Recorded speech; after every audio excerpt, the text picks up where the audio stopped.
Next technique है powder coating.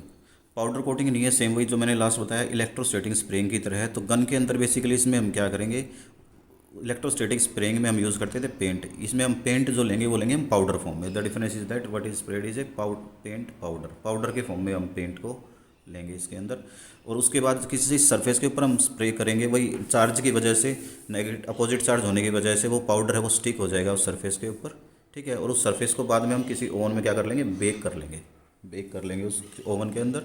ठीक है, और उसके बाद वो उस सरफेस पे इवनली डिस्ट्रीब्यूट हो जाएगा, मेल्ट हो गया powder into a smooth durable coat, अच्छी कोट बन जाएगी। ठीक है, और अगर मान लो कुछ पाउडर जो ज़्यादा यूज़ हो गया था वो निकल के बाहर आ जाएगा और उसको हम दोबारा यूज़ कर सकते हैं। Oversprays can be used and no other pollutants are created और released because the powder has no solvents in it. ठीक है, और इससे कोई भी हमारा पोल्यूटेंट क्रिएट नहीं होंगे, ना ही वो रिलीज़ करें, क्योंकि किसी भी सॉल्वेंट का हमने यूज़ नहीं किया। जो पेंट यूज़ किया वो पाउडर फॉर्म में यूज़ किया।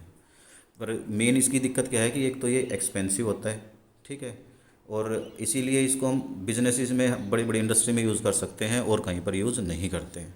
ठीक है, इसी का एक वेरिएशन होता है जिसको हम बोलते हैं प्लाज्मा पाउडर कोटिंग। कौन सी कोटिंग होती है, प्लाज्मा पाउडर कोटिंग। इसमें क्या करेंगे कि जो कोटिंग होगी, powder is fed into an extremely hot gas stream के अंदर उसको रख देंगे and is then spread at the object के ऊपर उसको हम स्प्रे करेंगे।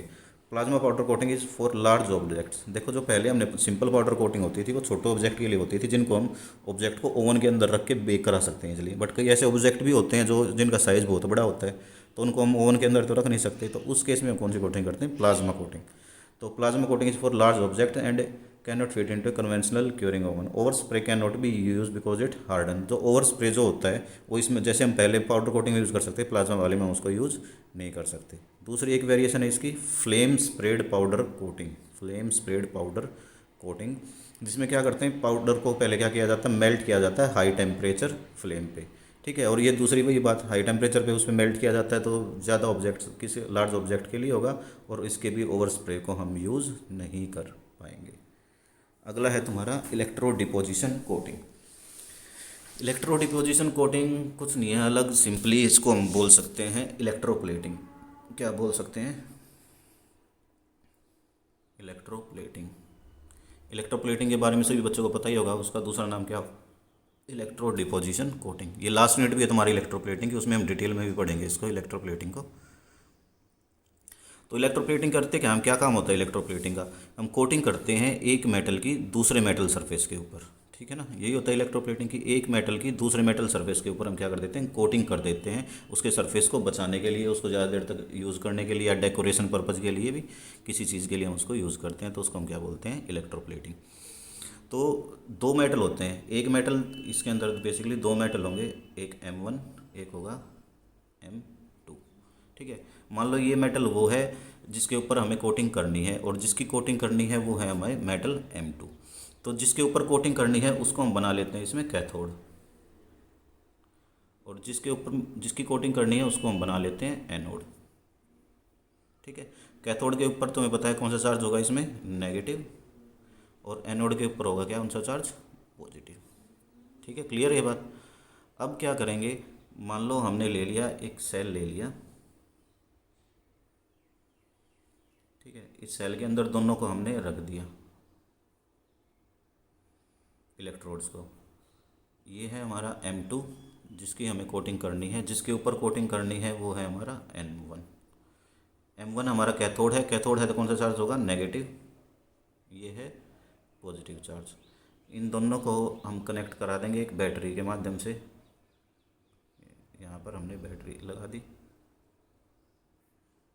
ठीक है, ये पॉजिटिव आदि, ये इधर बन गया पॉजिटिव हमारा, इधर बन गया नेगेटिव। तो इलेक्ट्रॉन मूव स्टार्ट कहाँ से कहाँ होंगे, इस तरफ। ठीक है, यहाँ से यहाँ पे स्टार्ट होंगे। और जैसे मान लो ये जिसकी हमें कोटिंग करानी थी वो, मान लो हमने लिया है कॉपर ले लिया, मान लो कॉपर की हमें कोटिंग करानी है, ये कॉपर ले लिया हमने।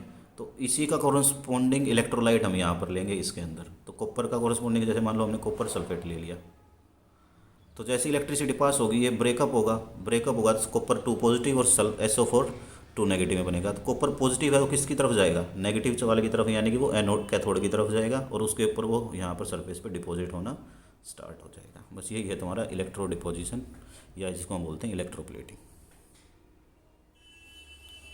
अब आ जाओ लास्ट है डिप कोटिंग। डिप कुछ नहीं है, नाम से पता लग रहा है डिप करना, यानी कि अंदर डुबो देना। जिसकी सरफेस के ऊपर हमें पेंट अप्लाई करना हो उस मेटल को या किसी भी चीज़ को हम उस पेंट के अंदर प्रॉपरली पूरा अंदर डुबो डुबो देते हैं, ठीक है। तो उसको हम क्या बोलते हैं, dip coating. In dip coating the articles is completely immersed in a large tank containing a certain quantity of paint to be applied. The article is then pulled out. उसके बाद हम आर्टिकल को निकाल लेते हैं। The technique is use for metal primer application such as motorcycle bodies. Motorcycle bodies पे जैसे जो जो पार्ट होते हैं उनको हम क्या करेंगे, इस टेक्निक के द्वारा ही हम उनके ऊपर पेंट करते हैं। This allows for high production rate.